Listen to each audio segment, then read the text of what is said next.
maghahatid ng kasiyahan.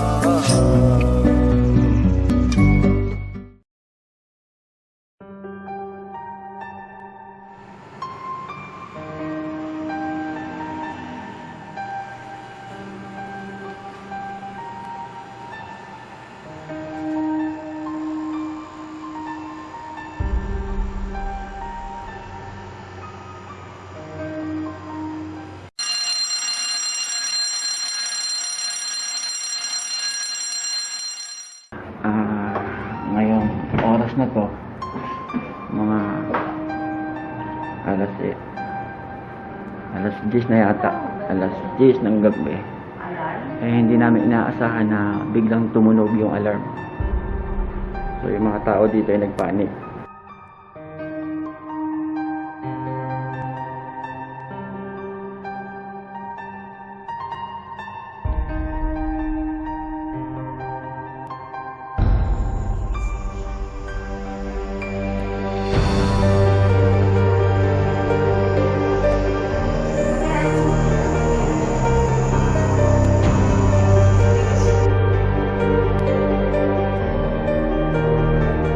Ohayo mga master.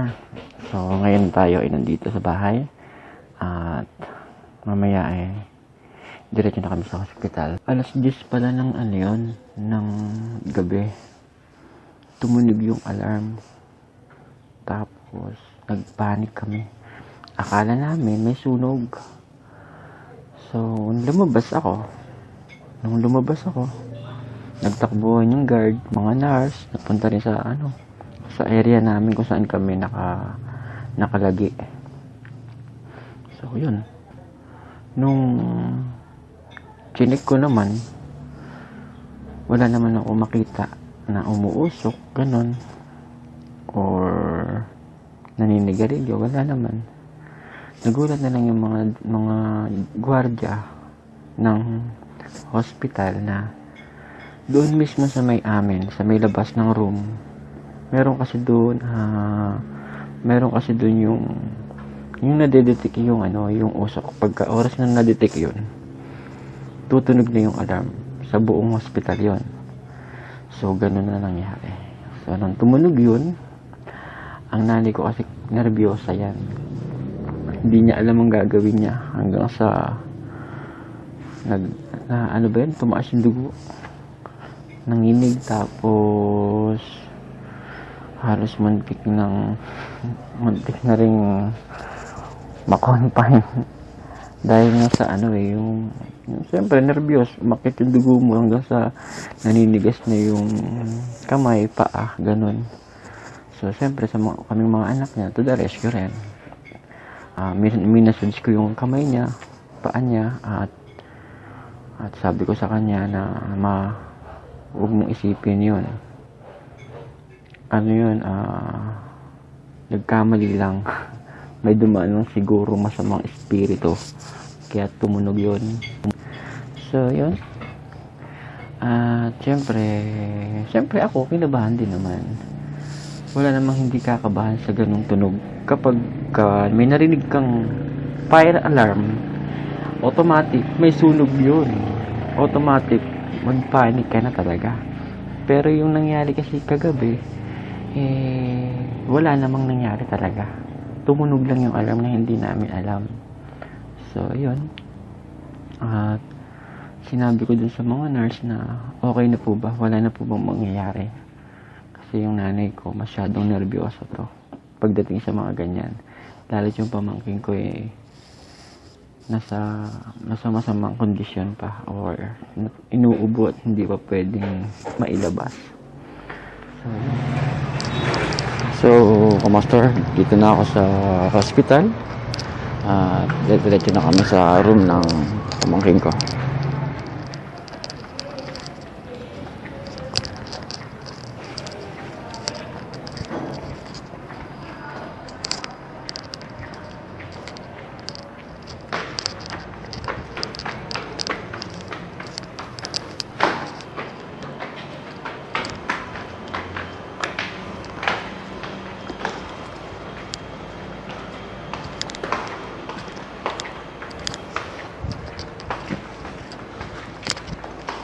So mga kamaster, pupunta kami sa room ng pamangkin ko, sa room N1.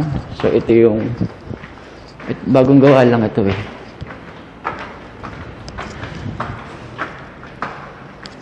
Alright. So ito yun.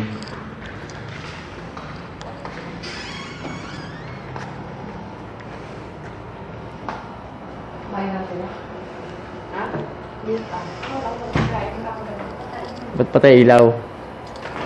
Pinatay mo?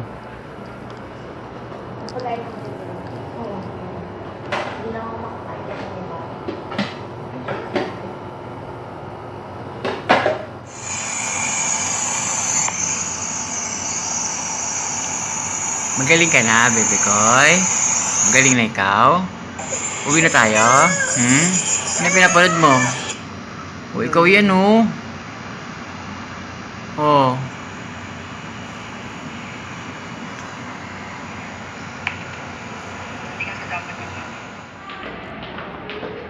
Mga kamaster, bibili muna ako ng pagkain. So, samahan niyo.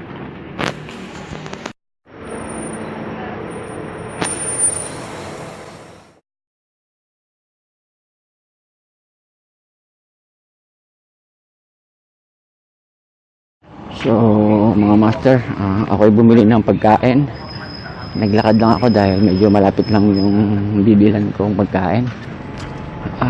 May napansin lang ako dito, mga master. So, doon sa area namin, sa may room namin, bandang taas, pinakadulo. Parang may kakaiba akong nararamdaman. So, puntahan natin. Kasi parang nag-iba talaga. Malalaman natin, mga master. Papakita ko sa inyo.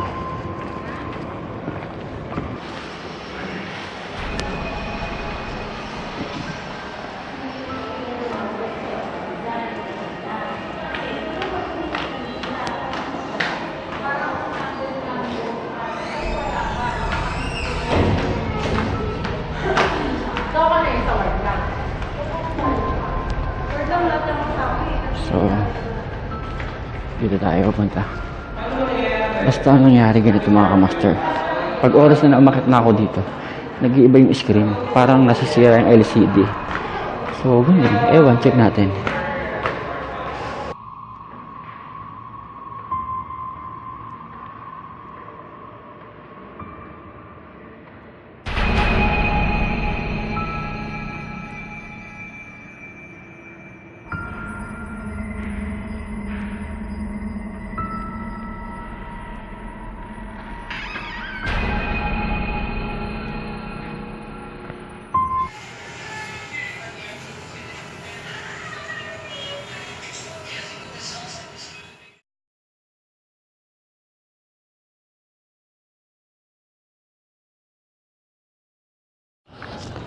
So mga master, ako'y uuwi muna.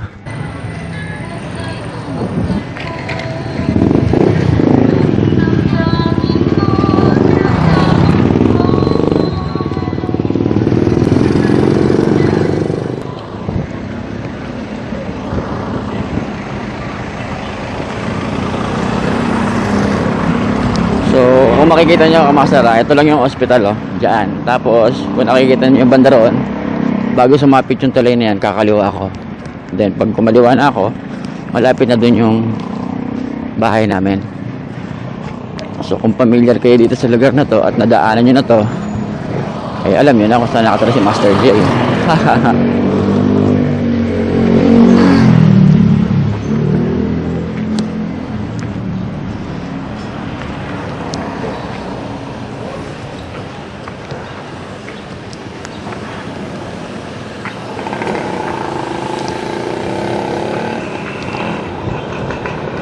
So, kaliwa na ako. So, daron. Pag lumagpas tayo dun sa bisita, doon na ang bahay ni Master J.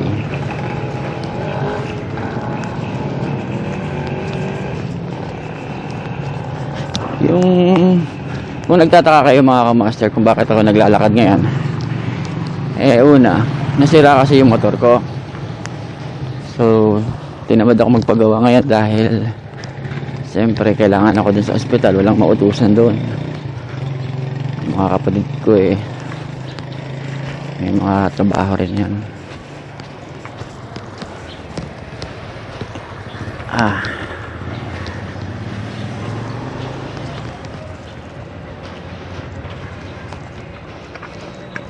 Ang init, grabe. So kung makikita nyo, malapit na yung bisita, di ba? Aray ko, ang init nga. Siguro mga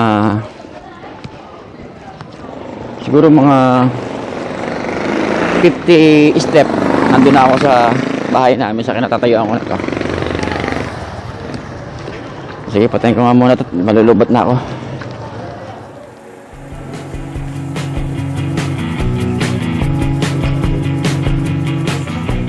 So mga master, balik na kami sa hospital at doon na kami tutulog. So mga master, sumakay na kami ng tricycle, medyo mainit.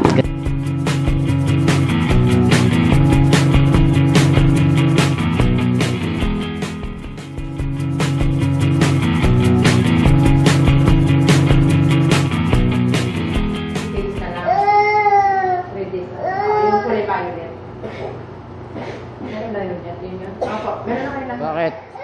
Ano yun, ma? Ha?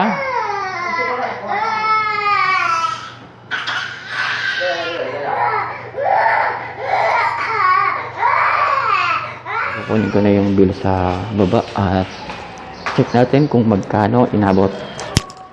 Ay.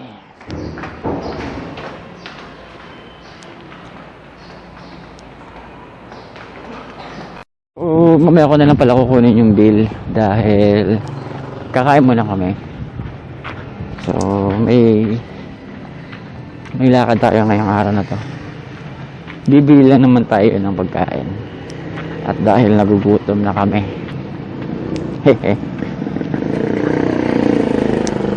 So ngayong araw na to makakaalis na ang pamangkin ko sa ospital na yan at magaling na siya. Ang layo, ang init. Alam mo, sa totoo lang mga kamaster, inis na inis ako pag ganitong kainit eh. Hindi ako makatagil sa kainitan. Alam niyo yun?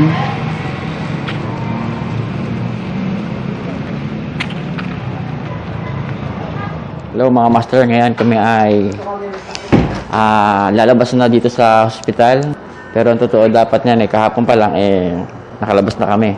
Pero si doktora ay ang sabi ngayong araw na lang daw kami lumabas. So okay lang. So ito na yung bata. Ito yung batang parang walang sakit. Gumaling lang, cellphone na naman. So ganyan yan mga kamaster. Addict sa cellphone. Pero kayo, idol ako ng batang yan. Favorite niya ng panoorin yung mga vlog ko. Kabisado na nga niya yung Master J, dakilang vlogger. So, yan. Ang pangalan niyan ay si... Ano pangalan mo? Graciela. Graciela ang pangalan niya. So, magkita na lang tayo sa bahay, mga kamaster. Alright, bye-bye.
Master, nandito na kami sa bahay. Ayan na yung bata.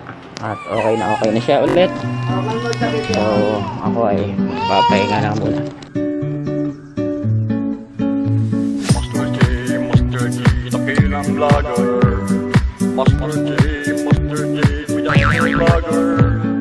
Master J, maaasahan. Araw-araw maghahatid ng kasiyahan.